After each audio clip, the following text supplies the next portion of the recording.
तो इस लेक्चर में आज हम जो कवर करने वाले हैं वो हमारे पास है असाइनमेंट। इसका मतलब हम फिजिक्स असाइनमेंट जो है सोल्व करेंगे। कुछ क्वेश्चंस हैं जो हमारे एग्जाम के पॉइंट ऑफ व्यू से बड़े इंपॉर्टेंट होने वाले हैं, तो वही सोल्व करने वाले हैं हम। यानी हम 14 लेक्चर कवर कर चुके हैं इलेक्ट्रोस्टैटिक्स से। अब ये जो लेक्चर आपका 15 लेक्चर चल रहा है, इसमें हम आपका जो क्लास चल रही है रेगुलर, जो सीरीज चल रही है क्लास की, जो लेक्चर चल रहे हैं आपके, उसी के बेस पे यानी 14 लेक्चर्स के बेस पे क्वेश्चन होने वाले। तो आप इस वीडियो को पूरा देखिए, समझिए, ध्यान से इसको करने की कोशिश करिए, एक एक क्वेश्चन को ध्यान से उसके कंसेप्ट को आपको समझना है। So good morning, good afternoon and good evening everyone, और आप देख रहे हैं सिकोपीडिया यूट्यूब चैनल और मैं आपके साथ हरित। तो चलिए स्टार्ट करते हैं कि क्वेश्चंस। तो फर्स्ट क्वेश्चन आपको दिख रहा है, यहां पे लिखा है find the ratio of force between charges in medium with respect to air. मेरे बच्चों इसमें बोल रहा है कि आपको जो फोर्स है, कूलाम फोर्स है, यहां फोर्स का मतलब है कूलाम फोर्स, ठीक है। द फोर्स बिटवीन चार्जेस इन यानी मीडियम के बीच, यहां पे आप एक चीज समझने की कोशिश करिएगा, जो चार्जेस के बीच में फोर्स लगता है वो कूलाम फोर्स ही होता है, भला यहां पे लिखा ना हो। तो यहां पे चार्जेस के बीच में जो फोर्स लग रहा है मीडियम का विद रिस्पेक्ट टू एयर में निकालना है, ठीक है। तो रेशियो निकालना है मेरे बच्चों, यानी मीडियम में कितना फोर्स लग रहा है, एयर में कितना फोर्स लग रहा है, उनका रेशियो निकालना है मेरे बच्चों। तो बड़ा आसान ही क्वेश्चन है। अब इस क्वेश्चन को सोल्व करने के लिए सबसे पहले हम क्या करते हैं, कंसिडर करते हैं दो चार्जेस। सपोज करते हैं कि हमारे पास एक चार्ज Q है और एक चार्ज Q2 है, राइट। हम ये मान के चलते हैं और इनके बीच में जो डिस्टेंस है R है। तो let us consider we have two charge Q1 and Q2 and separated by a distance R। अब हमने क्या किया, मान लीजिए इनके बीच में जो फोर्स लग रहा है वो F0 लग रहा है। आप सोच रहे हैं F0 क्यों लग रहा है, क्योंकि हमारे पास इस मीडियम के बीच में जो मीडियम है वो एयर है, या फिर आप कह सकते हैं कोई वैक्यूम है, यानी एयर नहीं है या एयर है, ठीक है। एयर या वैक्यूम हम यहां पे ले रहे हैं, यानी हमारे दो चार्जेस के बीच में जो मीडियम है या तो एयर है या फिर वैक्यूम है। क्लियर है। अब सोचिए कि अगर किसी मीडियम में दो चार्जेस Q1 और Q2 रखे हैं जिसमें एयर और वैक्यूम मीडियम है, तो वहां पे जो फोर्स हम ले रहे हैं वो कूलाम फोर्स F0 को हम ले रहे हैं, ठीक है। तो F0 मान के चलेंगे इसको, क्योंकि एयर और वैक्यूम के लिए हम यहाँ नोट यूज करते हैं, और यहाँ पे आ जाएगा 1/4 पाई एप्सिलॉन नोट, और यहाँ हो जाएगा Q1 Q2 पाई R स्क्वायर। अब आप ध्यान से देखिए, यहाँ पे एप्सिलॉन नोट यूज किया है हमें, और एप्सिलॉन नोट क्या होता है, absolute electrical permittivity in free space या electrical permittivity in free space. Epsilon naught वहां यूज होता है जहां दो चार्जेस के बीच में जो है एयर या वैक्यूम यूज किया जाता है, ओके। अब मान लीजिए इन्हीं दो चार्जेस को, सेकंड केस हम क्या लेते हैं, इन्हीं दो चार्जेस को, यानी Q1 और आपके पास जो Q2 चार्जेस हैं, और उनके बीच में जो सेपरेशन है, सेम सेपरेशन रखते हुए हमने अब क्या है, इनको किस मीडियम में, एनी मीडियम, ठीक है, एनी मीडियम, यानी एयर और वैक्यूम को छोड़ के कोई मीडियम इसके अंदर हमने, किसी मीडियम के अंदर हमने इन दो चार्जेस को रखा है। देखो चार्जेस नहीं बदला, एयर और वैक्यूम में Q1 Q2 थे, अब हमने किसी मीडियम में Q1 और Q2 रखे, सेम डिस्टेंस R है, ठीक है। तो इनके बीच में जो फोर्स लगेगा वो Fm मान लिया, मतलब coulomb force in any medium, M for medium. तो हम यहाँ पे फोर्स निकालेंगे तो Fm is equal to 1/4 pi epsilon पर बच्चों M करना है यहाँ पे electrical permittivity in any medium, यानी इलेक्ट्रिकल परमिटिविटी तो है लेकिन वो किसी मीडियम में है, इसलिए एप्सिलॉन M। अब ये मीडियम कौन सा है हमें नहीं पता, इसलिए एप्सिलॉन M हम इसकी परमिटिविटी रखेंगे, और Q1 और यहाँ पे लिखना है Q2 और नीचे लिखेंगे R स्क्वायर। इसने अभी भी बोला कि आपको करना क्या है, देखो इसने बोला कि आपको करना क्या है, रेशियो लेना है, ठीक है, medium with respect to air. तो मीडियम में एक्चुअल में मीडियम में फोर्स क्या लग रहा है, Fm लग रहा है, और आपका एयर और वैक्यूम में फोर्स लग रहा है F, यानी हमने मीडियम और एयर में जो फोर्स लग रहा है उनका रेशियो लेना है। जो उसका रेशियो लेंगे तो Fm आपके पास हो जाएगा 1/4 पाई एप्सिलॉन नोट, और यहाँ हो जाएगा Q1 Q2 by R square. ऐसे ही 1/4 पाई, सॉरी यहाँ पे आएगा M, क्योंकि हमने Fm फोर्स लिया है, और यहाँ पे F0 के लिए हम 4 पाई यहाँ पे लिखेंगे 4 pi epsilon note Q1 Q2 by R square. ये कैंसिल हो गया मेरे बच्चों, 1/4 पाई 1/4 पाई कैंसिल हो गया, और Fm अपॉन F0 हम यहाँ यूज करेंगे, 1/एप्सिलॉन M यहाँ आ गया, और 1/1 एप्सिलॉन नोट यहाँ आ गया बच्चों। आप देख पा रहे, अब इसी चीज को अगर हम देखें तो एप्सिलॉन नोट ऊपर जाएगा और एप्सिलॉन M नीचे आ जाएगा, राइट। ये चीज ऊपर चली जाएगी और ये नीचे आ जाएगी। अब आप खुद देखिए, आपने पता होगा एप्सिलॉन R जो है epsilon M upon epsilon naught के इक्विवेलेंट होता है, you know very well. Epsilon R is equal to epsilon M upon epsilon naught के बराबर होता है। इसी हिसाब से अगर देखा जाए तो एप्सिलॉन M को आप एप्सिलॉन नोट एप्सिलॉन R भी लिख सकते हैं। तो अगर हम एप्सिलॉन M की वैल्यू यहाँ पुट कर दें तो हमारे पास वैल्यू बन जाती है एप्सिलॉन नोट और एप्सिलॉन R, यानी एप्सिलॉन नोट से एप्सिलॉन नोट कैंसिल हो गया। तो फिर बच्चों Fm और F0 जो है आप देख पा रहे हैं इज इक्वल टू किसके इक्विवेलेंट आ गया, 1/एप्सिलॉन R के, 1/एप्सिलॉन। अब देखिए इसने रेशियो पूछा था तो रेशियो आ गया, यानी आपके पास रेशियो आ गया Fm रेशियो F0। तो हमारे पास यहाँ क्या आया, रेशियो आया, ये Fm और F0 का रेशियो आया 1/एप्सिलॉन R। 1/एप्सिलॉन R हमारा सही आंसर होगा मेरे बच्चों, सही आंसर होगा, ठीक है। तो आई होप आपको ये समझ में आया। अब हम ये इस क्वेश्चन में देखते हैं which scientist give the value of epsilon note. हालांकि क्वेश्चन बहुत आसान है, फैक्चुअल क्वेश्चन है, हमें थोड़ा याद रखना है, बट आ जाता है कई बार। तो यहाँ पे लिखा हुआ है which scientist gave the value of epsilon not, किस साइंटिस्ट ने एप्सिलॉन नॉट की वैल्यू को दिया था। तो हम यहाँ पे अच्छी तरह से जानते हैं कि which scientist gave the value of, तो हम कह सकते हैं the value of epsilon not was given by Henry Cavendish. फिर बच्चों क्या है, हेनरी कैवेंडिश, यानी एक साइंटिस्ट है हेनरी कैवेंडिश ने एप्सिलॉन नॉट की वैल्यू दी थी। आप सभी को पता है एप्सिलॉन नॉट की वैल्यू क्या होती है। तो एप्सिलॉन नॉट की जो वैल्यू दी थी वो किसने दी थी, हेनरी कैवेंडिश ने दी थी। और एप्सिलॉन नॉट होता क्या है, electrical permittivity in free space या एब्सोल्यूट इलेक्ट्रिकल परमिटिविटी। तो आई होप आप ये आपको समझ में आ रहा होगा। अब आपका थर्ड क्वेश्चन, हमारा फर्स्ट क्वेश्चन क्लियर हो गया, सेकंड क्लियर हो गया, अब हम थर्ड क्वेश्चन पढ़ेंगे। जो third, right the SI unit of epsilon not and dimension formula of epsilon not. ये क्वेश्चंस बड़ा आसान लगता है, लेकिन ये क्वेश्चन जब आप करेंगे, जब आप इसको निकाल के देखेंगे, क्योंकि डायमेंशन फॉर्मूला और यूनिट्स को जो है आप क्या कर सकते हैं, यूनिट्स को आप याद रख सकते हैं, लेकिन डायमेंशन फॉर्मूले को आप याद नहीं रख पाएंगे, क्योंकि बहुत सारी फिजिकल क्वांटिटी किस किस का डायमेंशन फॉर्मूला आप याद रख पाएंगे। इसलिए हम क्या करेंगे, डायमेंशनल फॉर्मूले को कोशिश करेंगे हम फॉर्मूले के अकॉर्डिंग जो है निकाल के देखेंगे। तो आप सबसे पहले तो देखिए एप्सिलॉन नॉट को हम किस टर्म्स में लिख सकते हैं, यानी F = 1/4 pi epsilon naught Q1 और Q2 by r square. I hope आप ये फॉर्मूला जानते होंगे, इसको बोलते हैं कूलम्ब फोर्स, आपने अच्छे से पढ़ा है ऑब्वियसली, यहाँ पे भी हमने इसका इक्वेशन दिखा है। तो यहाँ एप्सिलॉन नॉट आ रहा है, तो हम एप्सिलॉन नॉट को यहाँ पे ले आते हैं। तो एप्सिलॉन नॉट = आपके पास आ गया 1/4 pi F Q1 Q2 by r square. ठीक है, तो एप्सिलॉन नॉट आ गया 1/4 pi F Q1 Q2 by r square. तो अब आप खुद देखिए, अगर आप इसका डायमेंशन फॉर्मूला, चलो हम इसकी यूनिट निकालते हैं पहले। तो जो इसकी एसआई यूनिट के बारे में बात हो रही है, तो इसकी एसआई यूनिट आपके पास आ जाएगी। देखिए यहाँ पे कुलाम है, यहाँ पे कुलाम है, चार्ज कुलाम में, ये भी कुलाम में, तो कुलाम स्क्वायर हो जाएगा। यहाँ इसको कुलाम में लेंगे, कुलाम स्क्वायर हो जाएगा। और यहाँ पे देखिए ये फोर्स है, फोर्स को न्यूटन में लेते हैं तो न्यूटन, तो पर न्यूटन हो गया क्योंकि न्यूटन ऊपर जाएगा। और डिस्टेंस है, डिस्टेंस को मीटर में लेते हैं तो मीटर स्क्वायर है, तो मीटर -2 हो गया। तो कुलाम स्क्वायर पर न्यूटन मीटर -2 हो गया। आई होप आपको ये भी बात समझ में आई होगी। अब डायमेंशन फॉर्मूला को देखो हम लिखेंगे, चार्ज का डायमेंशन फॉर्मूला फिर बच्चों 80 होता है, इसका भी 80 ही होगा क्योंकि चार्ज यहाँ पे Q1 और Q2 है। फोर्स के लिए डायमेंशन फॉर्मूला लिखते हैं mLt-2 और डिस्टेंस के लिए लेते हैं L2। ठीक है, अब इसको ओवरऑल हम लिखने की कोशिश करें तो m-1, क्योंकि m ऊपर जाएगा, L स्क्वायर और L यानी L3। अब ये L3 ऊपर जाएगा तो L-3। ठीक है, अब t स्क्वायर ऊपर हो गया, बच्चों t स्क्वायर ये ऊपर जाएगा तो t की पावर 4 हो जाएगा आपका, t की पावर 4, राइट, t की पावर आपके पास हो गया 4। अब a और a, तो यहाँ पे हो गया a स्क्वायर, तो हमारे पास ये डायमेंशन फॉर्मूला आ जाएगा। तो आपके 3 क्वेश्चंस कंप्लीट है और इन क्वेश्चंस को ध्यान से समझिए, करने की कोशिश। अब हम फोर्थ क्वेश्चन करेंगे और इसको समझने की कोशिश करें। तो चलिए फोर्थ क्वेश्चन आपका क्या है, तो हमारे पास जो फोर्थ क्वेश्चन है, वो फोर्थ क्वेश्चन क्या है, ध्यान से समझिए। हमारे फोर्थ क्वेश्चन है, how many electron much be gain from a negatively charge ball of 1 coulomb. अब हमारे पास क्या है कि 1 कूलम ऑफ चार्ज है, वो भी नेगेटिव, यानी हमारे पास एक बॉल है। देखो प्यारे बच्चों, हमारे पास एक बॉल है, इस बॉल पर नेगेटिव चार्ज है, 1 कूलम ऑफ चार्ज नेगेटिव है, तो इसके अंदर कितने इलेक्ट्रॉन्स होंगे यही निकालना है। यानी एक बॉल पर 1 कूलम चार्ज है, वो भी माइनस में, -1 कूलम ऑफ चार्ज है, तो उसमें कितने इलेक्ट्रॉन्स होंगे यही निकालना है बच्चों। तो आप ध्यान से देखिए, आराम से हम निकाल सकते हैं। तो सबसे पहले हम देखेंगे इस बॉल पर चार्ज कितना है, -1 कूलम। ठीक है, अब हम फॉर्मूला लगाएंगे Q = +-Ne, राइट, क्योंकि इस बॉल पर जो चार्ज है वो -1 दे रखा है और हम इस फॉर्मूले से नंबर ऑफ इलेक्ट्रॉन्स निकालेंगे। तो फॉर्मूला होता है Q = +-Ne from quantization of charge वाली प्रॉपर्टी से आया था यहाँ पे। अब Q की वैल्यू -1 हो गई, राइट, इक्वल टू लगाएंगे और यहाँ पे प्यारे बच्चों देखिए चार्ज माइनस में है तो यहाँ पे नेगेटिव साइन यूज करना है, n लेना है और यहाँ पे हो जाएगा 1.6 × 10⁻⁻19। ठीक है, माइनस से माइनस कैंसिल कर सकते हैं, तो n की वैल्यू ओवरऑल हमारे पास जो आ गई वो आ गई 1/1.6 × 10⁻⁻19। अब फिर बच्चों देखो, आप इसको डिवाइड करेंगे, 1 को डिवाइड करेंगे तो आपको करना क्या है, इसका पॉइंट हटाना है, 10 हो जाएगा।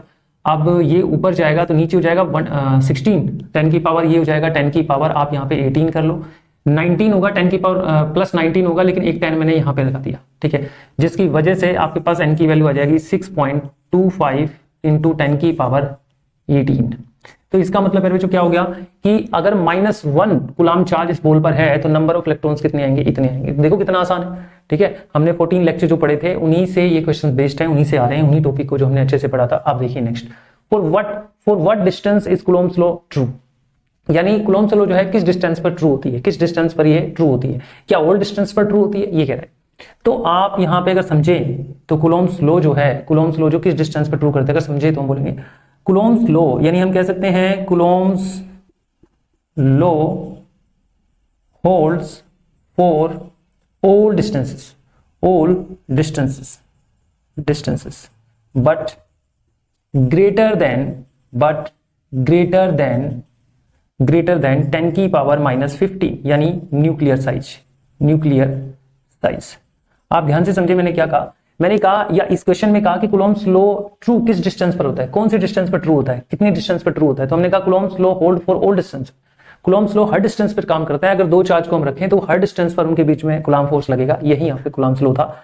बट ग्रेटर देन 10 की पावर -15, याद रहे अगर दो चार्जेस के बीच की डिस्टेंस जो है 10 की पावर -15 से ज्यादा है, कम नहीं होनी चाहिए, ज्यादा होनी चाहिए, तब तो ये काम करेगा। लेकिन आपको ये भी पता होना चाहिए कि अगर मान लो फील्ड की बात करें, फील्ड, ये कूलॉम्स लॉ जो फेल कब होगा, अगर डिस्टेंस लेस देन 10 की पावर -15 मीटर। क्योंकि आप सभी को पता है अगर ये डिस्टेंस का मतलब है 10 की पावर -15 मीटर जो है, ये डायामीटर एक तरह से हम कह सकते हैं साइज ऑफ न्यूक्लियस। ये एक न्यूक्लियस का साइज है और सभी को पता है न्यूक्लियस के साइज यानी न्यूक्लियस के अंदर जो चार्जेस होते हैं उनके बीच में स्ट्रॉन्ग न्यूक्लियर फोर्स लगता है, ना कि कूलॉम फोर्स लगता है। इसलिए अगर इतनी डिस्टेंस, इससे कम डिस्टेंस आप लेंगे तो वहां पे स्ट्रॉन्ग न्यूक्लियर फोर्स लगेगा, ना कि कूलॉम फोर्स लगेगा। इसलिए इससे लेस में जाएंगे यानी इस डिस्टेंस से कम में जाएंगे तो आपका जो कूलॉम्स लॉ है वो ट्रू नहीं होगा। ठीक है, हाँ हम ये कह सकते हैं इसकी रेंज की बात करें ना, जो कूलॉम फोर्स की जो रेंज है, कूलॉम्स लॉ की जो रेंज है वो हम कह सकते हैं अप टू इन्फिनिटी, यानी काम ये इन्फिनिटी तक करता है, कोई प्रॉब्लम नहीं है। लेकिन डिस्टेंस इससे ज्यादा होनी चाहिए और अप टू इंफिनिटी तक होगी, लेकिन फेल होगा ये लेस देन 10 की पावर -15 पर। ओके, नेक्स्ट क्वेश्चन है when glass rod is rubbed with silk what type of charge is developed on silk. अब इस क्वेश्चन में कह रहा है, आप इस क्वेश्चन को देख रहे हैं, क्वेश्चन में कह रहा है कि ग्लास रोड को आप सिल्क के साथ रब करेंगे तो what type of charge is developed on silk. तो सिल्क पर किस टाइप का चार्ज जो है डेवलप्ड होगा, ये आपसे पूछ रहा है। तो पहली बात तो देखो, जब ग्लास रोड को सिल्क क्लॉथ के साथ रब करते हैं तो इलेक्ट्रॉन्स, आप कह सकते हैं electron transfer from glass rod to silk. पहली तो आपको ये बात समझनी है कि जब भी हम ग्लास रोड को सिल्क के साथ जैसे ही रब करते हैं तो हमारे पास जो इलेक्ट्रॉन है वो ट्रांसफर हो जाता है ग्लास रोड से सिल्क की तरफ। तो ग्लास रोड से सिल्क की तरफ जाएगा तो आप सभी को पता है, सपोज करो ग्लास रोड को सिल्क के साथ रब किया, आप ये समझ लीजिए ये ग्लास रोड है और ये आपके पास सिल्क है। तो जैसे इनको रब किया तो ग्लास रोड के इलेक्ट्रॉन जो हैं, ग्लास रोड के जो इलेक्ट्रॉन हैं वो सिल्क में ट्रांसफर हो गए। तो जो ग्लास रोड है उस पे आ गया पॉजिटिव चार्ज और सिल्क पे आ गया नेगेटिव चार्ज। इसने पूछा क्या है, इसने एक्चुअल में पूछा क्या है, इसने यही पूछा है कि what type of charge is developed on silk. तो सिल्क पर कौन सा चार्ज होगा, ऑब्वियसली सिल्क पर कौन सा होगा, नेगेटिव चार्ज। तो सिल्क पर कौन सा, नेगेटिव चार्ज होगा, यानी सिल्क हैज नेगेटिव चार्ज। तो सिल्क पर कौन सा चार्ज होगा, नेगेटिव चार्ज होगा। तो आपको पता ही है, और ये भी आपको पता है, आप प्रीवियस लेक्चर जाके देखिए और उसमें आपको मिलेगा वीडियो के डिस्क्रिप्शन में, इस वीडियो के डिस्क्रिप्शन में सारे जितने भी 14 लेक्चर इलेक्ट्रोस्टैटिक्स के हैं उन सभी का लिंक दिया हुआ है, जाकर आप देख सकते हो सारे।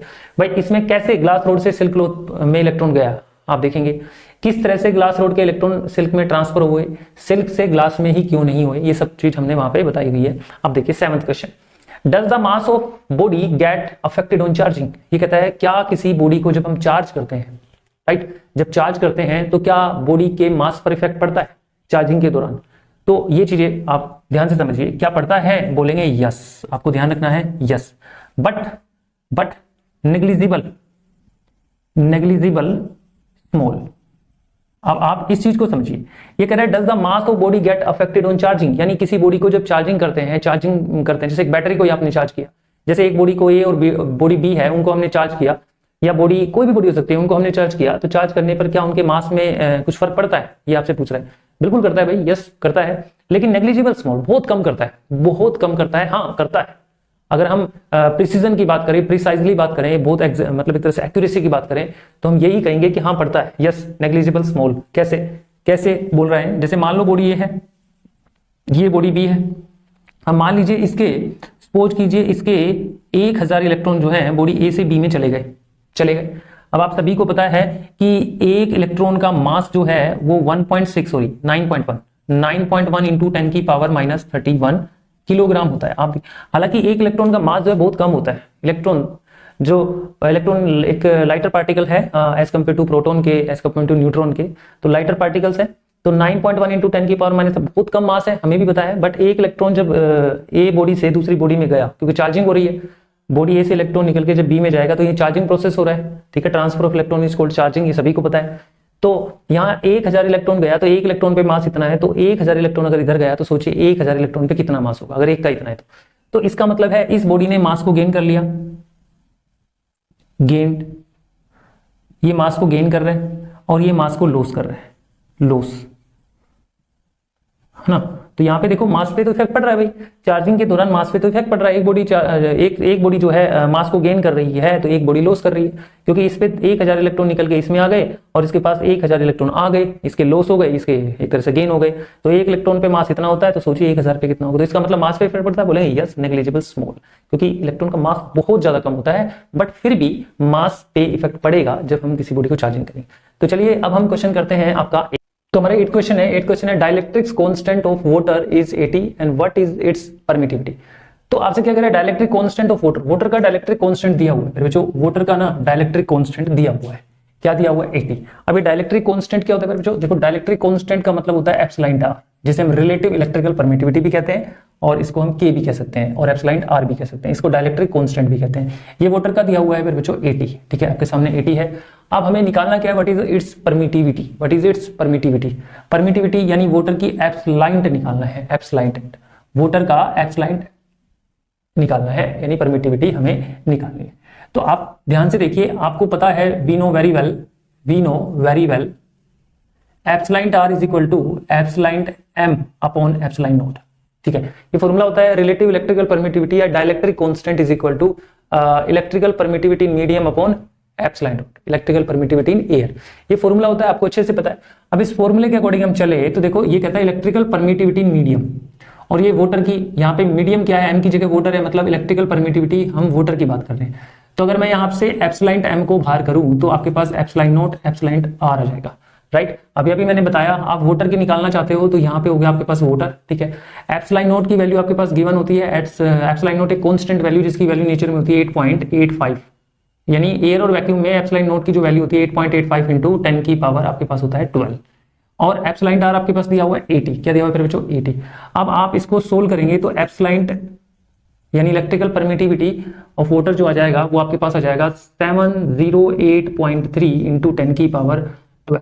अब जब इसको इससे मल्टीप्लाई करेंगे तो 708.3 इंटू 10 की पावर -12 आ जाएगा, यानी कूलम्ब स्क्वायर पर न्यूटन मीटर स्क्वायर। देखो कितनी आसानी से हमने निकाल दिया, सिर्फ एक फॉर्मूला हमने यहाँ पे लगाया। आई होप आपको समझ में आया होगा। हाउ डज के डाइलेक्ट्रिक कांस्टेंट, यानी हमारा 9th क्वेश्चन है हाउ डज के डाइलेक्ट्रिक कांस्टेंट विद टेम्परेचर, यानी हमारे पास जो डाइलेक्ट्रिक कांस्टेंट के है वो चेंज होगा, कैसे चेंज होगा टेम्परेचर के साथ, ठीक है। यानी टेम्परेचर के इंक्रीज या डिक्रीज होने पर डाइलेक्ट्रिक कांस्टेंट जिसे हम एप्सिलॉन, देखिए इसको के को आप एप्सिलॉन आर भी कह सकते हैं, तो ये कैसे टेम्परेचर के साथ चेंज होगा ये ध्यान रखना। देखो फैक्चुअल है, याद रखना है फिलहाल तो आपको। देखिए अगर इन केस ऑफ लिक्विड की बात करें, इन केस ऑफ लिक्विड, पहली तो बात ये ध्यान रखेंगे, अगर आप लिक्विड्स की बात करें, इन केस ऑफ लिक्विड्स, अगर लिक्विड्स की बात करें तो लिक्विड्स में क्या होता है, टेम्परेचर बढ़ता है, टेम्परेचर जब इंक्रीज होता है तो के की वैल्यू जो है डिक्रीज होती है, पहली बात तो ध्यान रखना है। When temperature will be increase then dielectric constant of liquid will be decrease, ठीक है। ये ऊपर का मतलब है इंक्रीज और नीचे का मतलब है डिक्रीज, तो डाइलेक्ट्रिक कांस्टेंट क्या हो रहा है यहाँ पे, घट रहा है। लेकिन अगर बात करें इन केस ऑफ सॉलिड, अगर हम सॉलिड्स की बात करें तो सॉलिड में टेम्परेचर बढ़ने पर के की वैल्यू भी बढ़ती है, ये आपको ध्यान रखना है। When temperature will be increased, then dielectric constant will be also increase. I hope आपको समझ में आया होगा। ये आपको कुछ चीजें याद रखनी है जो कि फैक्चुअल है। नेक्स्ट आपका 10th क्वेश्चन आता है। 10th क्वेश्चन क्या है, can photons ever have a charge, if not why not, and if yes why. कहता है क्या फोटोन पे कभी कोई चार्ज होता है, इफ नॉट व्हाई नॉट, अगर नहीं तो क्यों नहीं, और यदि है तो कब, ठीक है, ये बोल रहा है। पहली बात तो पहले जो आप ध्यान रखना है आपने, we know very well mass of photon, यानी हम कह सकते हैं रेस्ट मास ऑफ फोटोन। अगर फोटोन की रेस्ट मास की बात करें तो फोटोन का रेस्ट मास होता है 0, ठीक है। फोटोन का रेस्ट मास 0 होता है, मतलब ये कह सकते हैं कि फोटोन पार्टिकल्स के पास कोई मास नहीं होता है। अब फोटोन के पास मास ही नहीं तो चार्ज कैसे होगा। आपको पता है चार्ज कैन ये बोला जाता है कि charge can not exist without mass, charge कभी भी बिना मास के नहीं रह सकता। तो इस वजह से क्योंकि फोटोन की बात हो रही है तो फोटोन पे तो कोई चार्ज ही नहीं, मास ही नहीं होता, तो रेस्ट मास ऑफ फोटोन तो 0 होता है। अब चार्ज मास के बिना नहीं रह सकता, ठीक है। तो हम कह सकते हैं rest mass of photon is 0, तो हम कह सकते हैं क्योंकि रेस्ट मास फोटोन का 0 हो गया, और चार्ज की क्या शर्त होती है, charge can not exist without mass, without mass. फिर बच्चों इसने कहा charge can not exist without mass, यानी अगर कहीं मास नहीं है तो वहां चार्ज ही नहीं रह सकता। तो फोटोन पे तो फिर कभी भी हम कह सकते हैं फोटोन पे कभी भी चार्ज नहीं हो सकता, फोटोन पे कभी भी चार्ज नहीं हो सकता, क्योंकि फोटोन के पास रेस्ट मास 0 होता है, मास नहीं होता है। ठीक है, आई होप आपको ये भी समझ में आया होगा। इसके बाद हमारे पास नेक्स्ट क्वेश्चन आता है, state the limitation of Coulomb's law. भाई कूलम्ब्स लॉ की क्या लिमिटेशन, कमी क्या है? तो इसकी सबसे बड़ी कमी है कि कूलम्ब्स लॉ जो है वैलिड होता है only for stationary charge, but अगर चार्ज मोशन में है तो ये काम करना बंद कर देता है, ये इसकी सबसे बड़ी कमी है। तो हम कह सकते हैं इसकी लिमिटेशन क्या हो, इसकी कमी की बात कर रहे हैं हम, तो इसकी कमी क्या हो? तो हम कह सकते हैं कूलम्ब्स लॉ, यहां पे हम कह सकते हैं Coulomb's law valids for only stationary charge, यानी कूलम्ब्स लॉ जो है स्टेशनरी चार्ज के लिए वैलिड है। अगर चार्ज मोशन में आ जाए तो कूलम्ब्स लॉ काम करना बंद कर देगा। इसीलिए हम कह सकते हैं कि इसकी सबसे बड़ी कमी है कि अगर चार्ज रेस्ट में है, स्टेशनरी है यानी रेस्ट में है, तो ये काम करेगा, वरना नहीं करेगा। तो चलिए हम नेक्स्ट क्वेश्चन करते हैं। क्वेश्चन नंबर, तो हमारे पास 12 क्वेश्चन है। Calculate the coulomb force between 2 alpha particle separated by a distance 3.2 into 10 की पावर -15 मीटर। तो बच्चों क्या कह रहा है, ये कह रहा है कि भाई आपके पास ना 2 अल्फा पार्टिकल्स है और उनके बीच में डिस्टेंस है 3 into 10 की पावर -15 मीटर।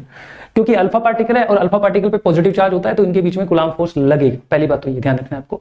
सपोज करें आप, ये क्वेश्चन इसलिए दिया हुआ है क्योंकि आपसे ये भी नॉलेज लेना चाह रहा है एग्जामिनर कि आपको क्या अल्फा पार्टिकल के बारे में कुछ पता है, इसलिए भी। तो मान लो 2 अल्फा पार्टिकल्स हैं और इनके बीच में एक r डिस्टेंस है। सबसे बड़ी बात कि भाई अल्फा पार्टिकल 2 है, ठीक है, तो अल्फा पार्टिकल पे चार्ज कितना होगा, यानी पहले वाले अल्फा पार्टिकल पे चार्ज Q1 मान लेते हैं और दूसरे वाले अल्फा पार्टिकल पे चार्ज हम Q2 मान लेते हैं। और आप सभी को पता है, आप सभी को ये बात पता होनी चाहिए कि अल्फा पार्टिकल पे कितना चार्ज होता है। देखिए अल्फा पार्टिकल पे कितना चार्ज होता है, जितना इलेक्ट्रॉन पे चार्ज होता है उतना ही अल्फा पार्टिकल पे चार्ज होता है, लेकिन इलेक्ट्रॉन का डबल, इलेक्ट्रॉन के चार्ज का मैग्नीट्यूड ऑफ चार्ज का डबल होता है, लेकिन पॉजिटिव भी होता है। तो हम ये समझ के चलेंगे कि Q1 जो होगा, आपके पास जो Q1 होगा, हम ऐसे दे देते हैं कि इस अल्फा पार्टिकल पे जो चार्ज होगा वो 3.2 into 10 की पावर -19 कूलम्ब होगा। सेम ये भी अल्फा पार्टिकल है तो Q2 पे हो जाएगा 3.2 into 10 की पावर -19 कूलम्ब। देखिए मैंने कहा एक इलेक्ट्रॉन पे जो चार्ज होता है उसका डबल, तो उसका डबल हो गया और पॉजिटिव हो गया, क्योंकि अल्फा पे पॉजिटिव होता है। ठीक है, जैसे 1.6 into 10 की पावर -19 कूलम्ब जो है एक इलेक्ट्रॉन पे चार्ज होता है, तो एक अल्फा पार्टिकल पे इलेक्ट्रॉन के चार्ज का डबल हो गया। देखो डबल करके लिख दिया मैंने। और आर आपके पास, अच्छी बात यह है कि आर आपके पास दिया हुआ है ये, यानी आर भी हमारे पास ऑलरेडी दिया हुआ है। तो कूलम्ब फोर्स बताना है, we know very well, F is equal to 1/4 pi epsilon naught Q1 Q2 upon R square, ये हमने लगा दिया। F इज इक्वल टू, अब 2 अल्फा पार्टिकल है, उनके बीच में अगर फोर्स निकालेंगे तो ये वैल्यू किसके बराबर होती है, this is the constant value, जिसे हम 9 into 10 की पावर हम 9 लिखेंगे, राइट, इनटू इसके बाद आपके पास Q1 क्या है 3.2 into 10 की पावर -19 है, इनटू इस Q2 की जगह पे रखेंगे 3.2 into 10 की पावर -19। ठीक है, हमारे पास ये आ गया। अब हम अपॉन में लिखेंगे R स्क्वायर, यानी ये डिस्टेंस है, इसको लिखेंगे 3.2 into 10 की पावर -19 कूलम्ब। ठीक है, सॉरी ये हमें आपके पास आ गया मीटर, स्क्वायर आ गया। अब बच्चों देखो ये स्क्वायर है, तो ये अगर हम देखें तो इसको अगर हम देखें तो ये इससे कैंसिल हो जाता है, राइट, इससे ये कैंसिल हो जाता है जैसा कि आप देख पा रहे हैं। तो हमारे पास जो आंसर आएगा, एक चीज ध्यान से देखिए, यहाँ पे 15 है, सॉरी यहाँ पे 15 है, ये ध्यान रखना है आपको, ये 15 है, -15 है, तो ये ऐसे नहीं कटेगा, लेकिन इसका 3.2 यहाँ से, 3.2 यहाँ से और 3.2 आपके पास एक यहाँ से और एक यहाँ से, क्योंकि यहाँ पे स्क्वायर है, इसका स्क्वायर होगा तो 3.2 into 3.2 ये कैंसिल हो जाएंगे।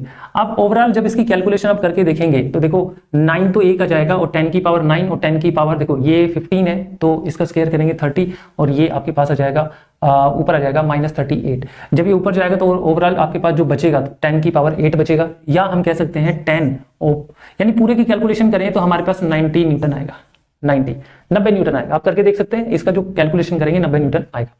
चलिए ये हो गया हमारे पास, तो इतना फोर्स फील करेंगे 2 अल्फा पार्टिकल्स। अच्छा, what is the ratio of force acting upon charges +1 micro coulomb and +5 micro coulomb.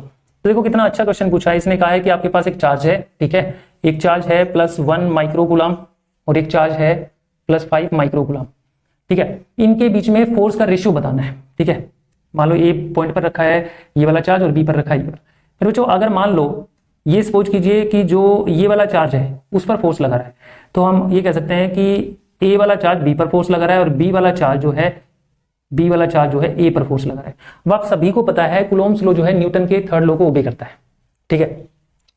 तो जितना फोर्स, ध्यान से देखिए, जितना फोर्स, अगर मैं फोर्स निकालूं, चलो मैं फोर्स निकालता हूं FAB, तो क्या आएगा, क्या आएगा यहाँ पे Q1 क्या आएगा आपके पास आएगा 1 इंटू 10 की पावर -6 माइक्रो इंटू ये आएगा 5 इंटू 10 की पावर -6 और अपॉन में डिस्टेंस जो भी है आपकी। अब हम यहाँ पे डिस्टेंस तो कोई मेंशन नहीं है तो हम r स्क्वायर ही मान लेते हैं।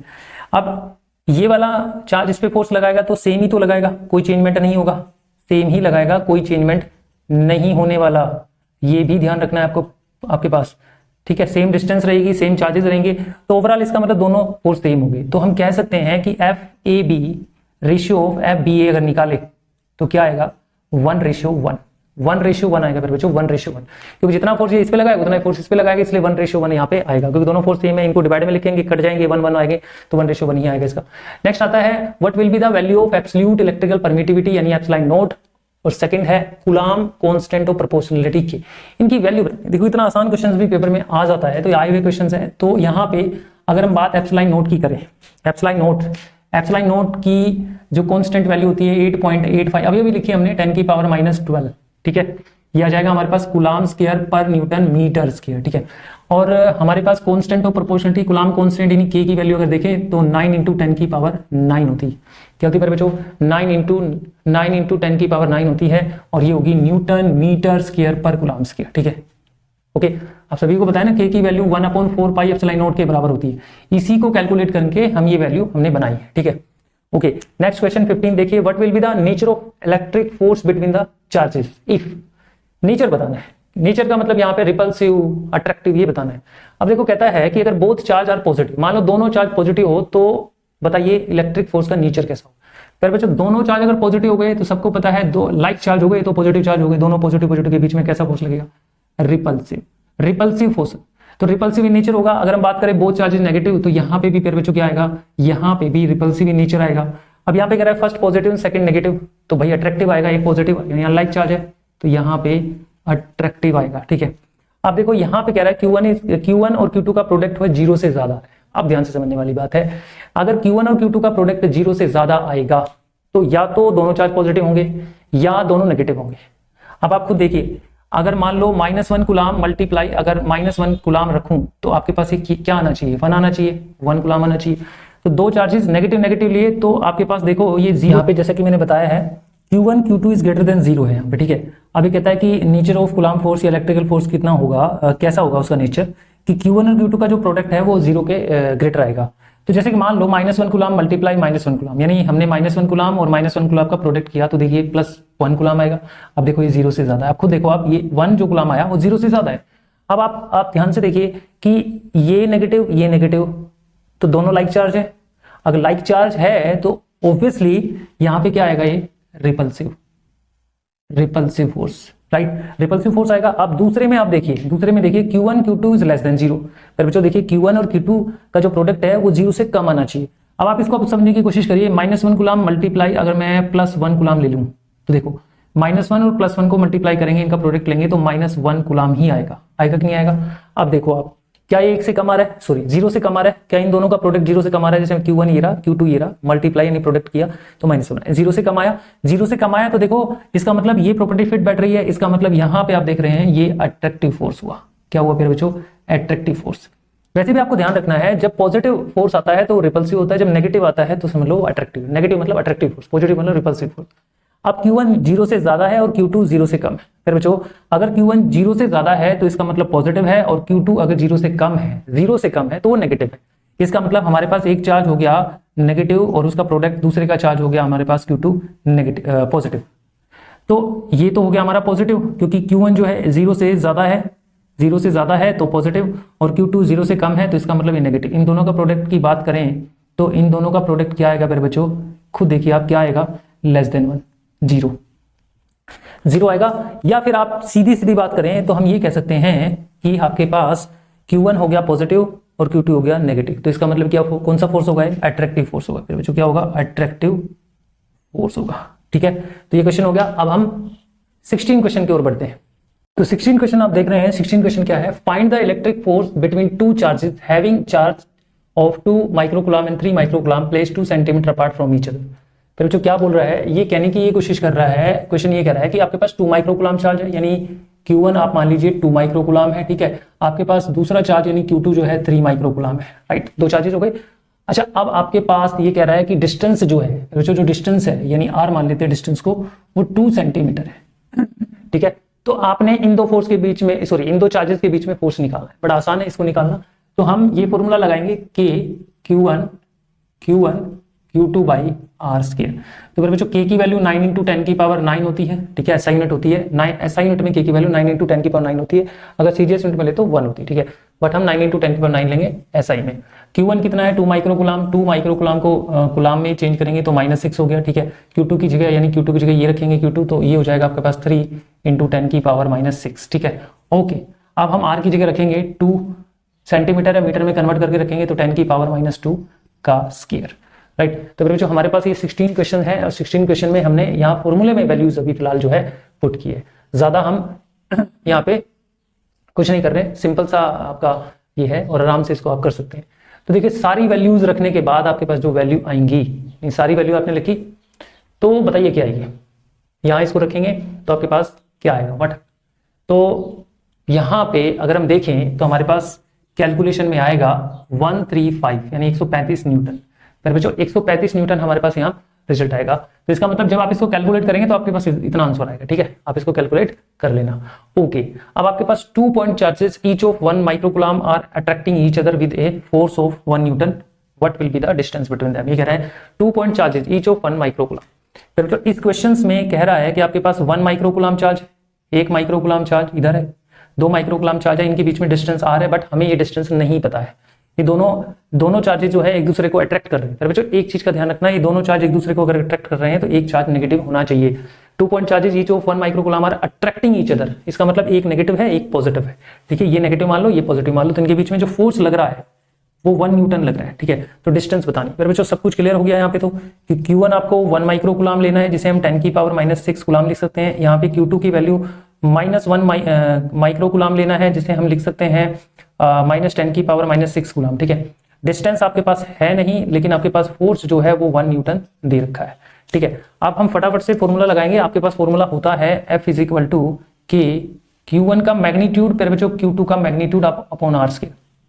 देखिए यहाँ पे Q1 और Q2 जो लेते हैं ना उसका मैग्नीट्यूड लेते हैं, यहाँ पे ध्यान रखना है।